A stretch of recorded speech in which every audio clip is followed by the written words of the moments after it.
Assalamualaikum warahmatullahi wabarakatuh. Perkenalkan, nama saya Atika Devadila. Saya dari MPI 2A. Kali ini saya akan mempresentasikan materi bab 11, yaitu tentang manfaat filsafat ilmu bagi pengembangan kurikulum manajemen pendidikan Islam. Kurikulum merupakan alat untuk mencapai pendidikan yang dinamis. Hal ini berarti bahwa kurikulum harus senantiasa dikembangkan dan disempurnakan sesuai dengan laju perkembangan ilmu pengetahuan dan teknologi. Pengembangan kurikulum harus didasarkan pada landasan dan prinsip-prinsip pengembangan yang berlaku. Dalam pengembangan kurikulum, terlebih dahulu harus diidentifikasikan dan dikaji secara efektif, akurat, mendalam, dan menyeluruh landasan apa saja harus dijadikan pijakan dalam merancang, mengembangkan, dan mengimplementasikan kurikulum. Materi yang pertama yaitu adalah landasan pengembangan kurikulum, kajian teori menurut Robert S. Zeiss tahun 1976. Ia mengemukakan 4 landasan pokok pengembangan kurikulum. Yang pertama, philosophy and nature of knowledge. Yang kedua, society and culture. Yang ketiga, the individual. Yang keempat ada learning theory. Dengan berpedoman dengan 4 landasan tersebut, maka perancangan dan pengembangan suatu bangunan kurikulum, yaitu pengembangan kurikulum, pengembangan isi atau materi, pengembangan proses pembelajaran, dan pengembangan komponen evaluasi harus didasarkan dan landasan filosofis, psikologi, sosiologi, serta ilmu pengetahuan dan teknologi atau IPTEK. Materi berikutnya itu adalah landasan filosofis dalam pengembangan kurikulum. Filsafat adalah mencari hakikat sesuatu, berusaha menghubungkan antara sebab dan akibat, serta melakukan penafsiran atas pengalaman-pengalaman manusia. Berpikir filsafat berarti berpikir secara menyeluruh, sistematis, logis, dan radikal. Menyeluruh mengandung arti bahwa filsafat bukan hanya sekadar ilmu pengetahuan, melainkan juga pandangan yang dapat menembus sampai di balik pengetahuan itu sendiri. Menurut John Dewey, pendidikan adalah suatu proses pembentukan kemampuan dasar fundamental baik yang menyangkut daya pikir atau intelektual maupun daya perasaan emosional menuju arah tabiat manusia. Dengan demikian, objek filsafat adalah semua permasalahan kehidupan manusia, alam semesta, dan alam sekitarnya. Ruang lingkup filsafat pendidikan juga meliputi yang pertama ada hakikat manusia, yang kedua ada hakikat pendidikan, hubungan antara filsafat, manusia, pendidikan, agama, dan kebudayaan. Yang keempat ada hubungan antara filsafat pendidikan, dan teori pendidikan. Yang kelima hubungan antar negara, filsafat pendidikan, dan sistem pendidikan. Dan yang terakhir adalah sistem nilai norma atau isi norma pendidikan yang merupakan tujuan pendidikan. Dengan demikian, ruang lingkup filsafat pendidikan merupakan tujuan pendidikan untuk memahami hakikat pendidikan, bagaimana pelaksanaan pendidikan, dan bagaimana upaya mencapai tujuan pendidikan.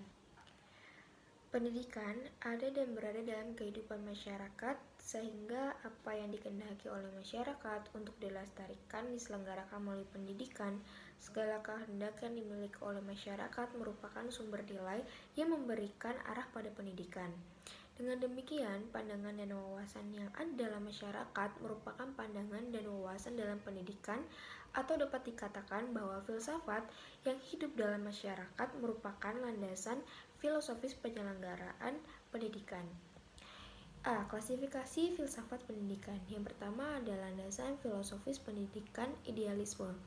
Berdasarkan pemikiran filsafat, idealisme bahwa tujuan pendidikan harus dikembangkan pada upaya pembentukan karakter, pembentukan bakat insani, dan kebijakan sosial sesuai dengan hakikat kemanusiaannya.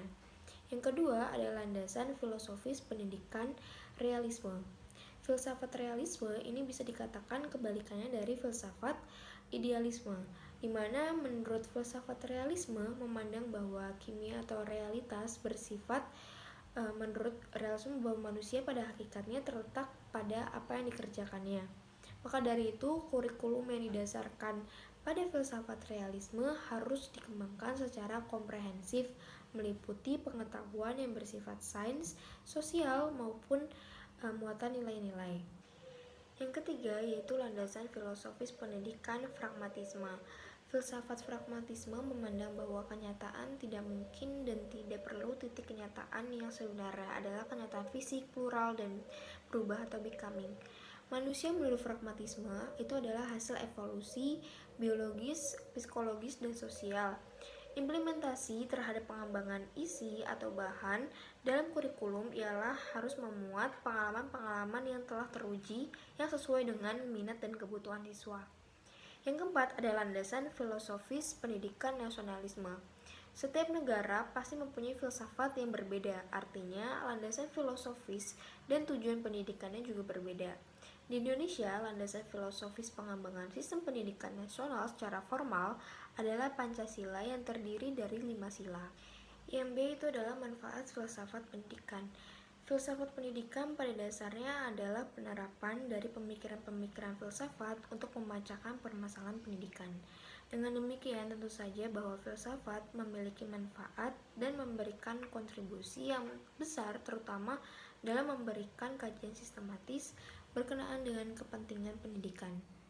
Yaitu adalah beberapa manfaat dari filsafat pendidikan. Yang pertama, filsafat pendidikan dapat menentukan arah yang akan dibawa kemana anak-anak melalui pendidikan di sekolah. Yang kedua, dengan adanya tujuan pendidikan yang diwarnai oleh filsafat yang dianut, kita mendapat gambaran yang jelas tentang hasil yang harus dicapai. Yang ketiga, filsafat dan tujuan pendidikan memberikan kesatuan yang bulat kepada segala usaha pendidikan. Yang keempat, tujuan pendidikan memungkinkan pendidikan memiliki menilai usahanya. Yang kelima, pendidikan memberikan motivasi atau dorongan bagi kegiatan-kegiatan pendidik. Yang C, itu adalah kurikulum dan filsafat pendidikan. Kurikulum pada hakikatnya adalah alat untuk mencapai tujuan pendidikan. Karena tujuan pendidikan sangat dipengaruhi oleh filsafat atau pandangan hidup suatu bangsa, maka tentu saja kurikulum yang dikembangkan juga akan mencerminkan filsafat atau pandangan hidup yang dianut oleh bangsa tersebut. Oleh karena itu, terdapat hubungan yang erat antara kurikulum pendidikan di suatu negara dengan filsafat negara yang dianutnya. Materi berikutnya itu adalah landasan psikologi dalam pengembangan kurikulum. Pendidikan pada dasarnya adalah mendidik, mengajar, dan membimbing peserta didik agar menjadi orang yang memberikan peran dan tanggung jawab bagi kehidupan masyarakat. Pendidikan diberikan dengan kepercayaan dan keyakinan bahwa peserta didik dapat dididik, diajar, dan dibimbing. Peserta didik dapat belajar, dapat menguasai sejumlah pengetahuan, dapat mengubah sikapnya, dapat menerima norma-norma, dapat mempelajari dan menguasai macam-macam keterampilan. Belajar merupakan proses peserta didik untuk mencapai berbagai macam kompetensi, keterampilan, dan sikap. Kemampuan peserta didik untuk belajar merupakan karakteristik penting yang membedakan satu dengan lainnya. Belajar memiliki makna yang besar, baik bagi dirinya maupun masyarakat. Kegiatan belajar juga merupakan implementasi dari adanya kurikulum di lembaga pendidikan yang menuntut bahwa perencanaan kurikulum harus bersifat luas atau fleksibel dan menyediakan suatu program yang luas guna mengembangkan berbagai pengalaman belajar. Kurikulum harus dikembangkan berdasarkan latar belakang psikologis peserta didik dan keseluruhan lingkungannya, agar pengalaman belajar yang diperolehnya mempunyai makna dan tujuan. Pengembangan kurikulum hendaknya memberikan pengalaman yang sesuai dengan kebutuhan penyesuaian diri dan pengembangan kepribadian. Kurikulum disusun dan dilaksanakan dapat memperhatikan kesiapan peserta didik, karena hal itu mempengaruhi proses pendidikan. Materi berikutnya yaitu psikologi atau teori belajar yang berkembang pada dasarnya dapat dikelompokkan menjadi 3 rumpun, yaitu teori disiplin, mental, atau teori daya. Dari kelahirannya seorang anak atau individu memiliki potensi-potensi atau daya-daya yang masing-masing memiliki fungsi tertentu, seperti potensi atau daya ingat, daya berpikir, daya mencurahkan pendapat, daya mengamati, dan daya memecahkan masalah, dan lain-lain.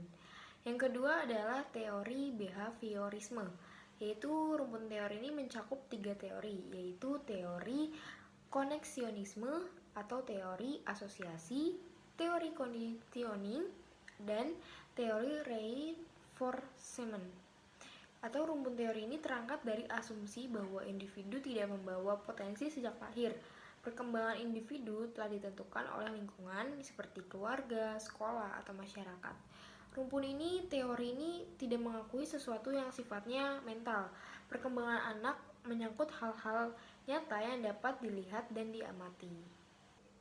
Yang ketiga adalah teori Gestalt, yaitu teori ini mengacu kepada pengertian bahwa keseluruhan lebih bermakna daripada bagian-bagian. Keseluruhan bukan kumpulan dari bagian-bagian. Manusia dianggap makhluk organisme yang melakukan hubungan timbal balik dengan lingkungan secara keseluruhan. Hubungan ini dijalankan oleh stimulus dan respon. Materi berikutnya yaitu adalah landasan sosiologis. Landasan sosiologis mempunyai peran penting dalam mengembangkan kurikulum. Kurikulum pada dasarnya mencerminkan keinginan cita-cita tertentu dan kebutuhan masyarakat.